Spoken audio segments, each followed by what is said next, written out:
6ஆம் வகுப்பு முதல் தொழில் கல்விங்கிற பேர்ல குலக்கல்வி திட்டத்தை அறிமுகப்படுத்த போறாங்க.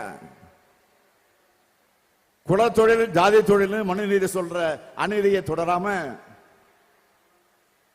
படிச்சு முன்னேற நினைக்கிறவங்களை மீண்டும் அதை நோக்கி தள்ள பார்க்கிறாங்க. இதையெல்லாம் பார்த்து தான் தேசிய கல்விக் கொள்கையை ஏற்க மாட்டோம்னு உறுதியா சொல்றோம். இந்த திட்டத்தில் கையெழுத்து போட்டாதான் 2000 கோடி ரூபாய் கிடைக்கும். 10,000 கோடி ரூபாய் பணம் கிடைக்கும் சொன்னாலும் நாங்கள் கையெழுத்து போட மாட்டோம். 2000 கோடி ரூபாய்க்காக பணத்துக்காக இன்னைக்கு நாங்க கையெழுத்து போட்டா என்ன ஆகும்? கொஞ்சம் சிந்திச்சு பாருங்க. 2000 ஆண்டுக்கு பின்னோக்கி நம்ம தமிழ் சமுதாயம் போயிடும். அந்த பாவத்தை இந்த முத்துவேல் கருணாநிதி ஸ்டாலின் ஒருபோதும் செய்ய மாட்டான். இங்கு வந்திருக்கக்கூடிய பெற்றோரை, குறிப்பா தாய்மார்களை கேட்கிறேன், உங்க குழந்தைகளோட திறமை வளரணுமா இல்ல 3வது படி திணிக்கப்பட்டு ஒவ்வொரு வகுப்பிலையும் படிப்பு தடைபடணுமா? நம்ம குழந்தைகளை திறமை வளரணும்னு தானே நினைப்பீங்க. இன்னும் தெளிவா சொல்றேன், நாம் எந்த மொழிக்கும் எதிரி அல்ல. இந்தி மொழியும் நமக்கு எதிரி அல்ல. அதை யாரு விரும்புறாங்களோ அவங்க இந்தி பிரச்சார சபாவில் போய் அல்லது கேவி பள்ளியிலோ இல்ல வேற வகையிலோ படிக்கிறத தமிழ்நாடு ஒருபோதும் தடுத்ததில்லை, தடுக்க போவதும் இல்லை. ஆனா இந்திய எங்க மேல திணிக்க நினைக்காதீங்க. திணிக்க நினைச்சா தமிழர் என்றொரு இனம் உண்டு, தனியே அவருக்கு ஒரு குணம் உண்டு என்பதை தமிழ்நாடு காட்டிவிடும். இருமொழி கொள்கையாளர்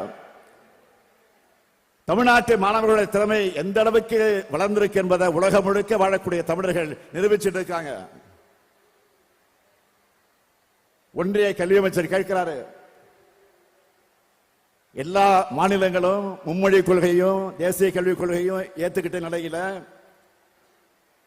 தமிழ்நாடு மட்டும் ஏன் ஏத்துக்கல அப்படின்னு கேட்கிறாரு. அவருக்கு நான் சொல்றேன், இது தமிழ்நாடு. உயர்தனை செம்மொழிய தாய்மொழியாக கொண்ட பெருமைக்குரியவர்கள் தமிழர்கள். எங்கள் உயிரை விட மேலாக தமிழை மதிக்கிறவங்க நாங்க.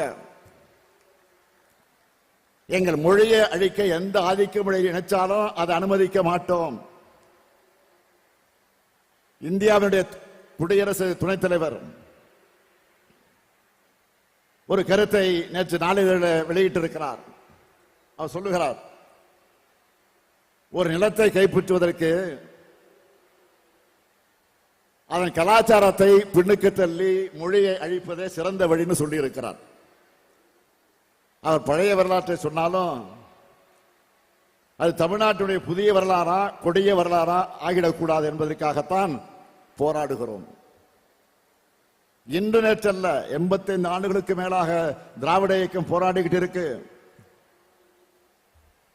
இந்தியாவில் கடந்த 75 ஆண்டுகள்ல ஏறத்தாழ 52 மொழிகள் அழிவினுடைய விளிம்புக்கு போயிருக்கு.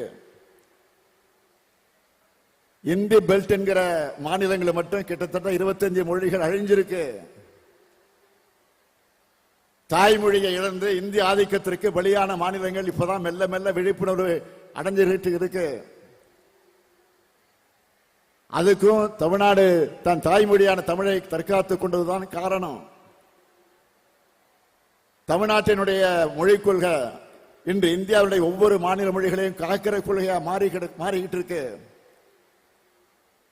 நிதியே கொடுங்கன்னு நாம கேட்டா தமிழ் மீது பிரதமர் அக்கறை கொண்டிருக்கிறார்னு ஒன்றிய அமைச்சர் சொல்றாரு. அவங்களோட அக்கறை தமிழுக்கு என்ன செஞ்சிருக்கு? ஒரு சின்ன சாம்பிள் சொல்றேன் உங்களுக்கு, நல்லா கேளுங்க. சமஸ்கிருத மொழி வளர்ச்சிக்கு ஒன்றிய அரசு ஒதுக்கின நிதி எவ்வளவு தெரியுமா? 1488 கோடி ரூபாய். சமஸ்கிருத மொழிக்கு 1488 கோடி ரூபாய். அந்த மொழியை பேசுறவங்க இந்த நாட்டில் சில ஆயிரம் பேர் தான். 8 கோடி மக்கள் பேசுற நம் தமிழ் மொழி வளர்ச்சிக்கு ஒதுக்கின நிதி எவ்வளவு தெரியுமா? வெறும் 74 கோடி ரூபாய். இதுதான் நீங்க தமிழை வளர்க்கிற லட்சணமா? நான் உங்களுக்கு உறுதி கொடுக்கிறேன்,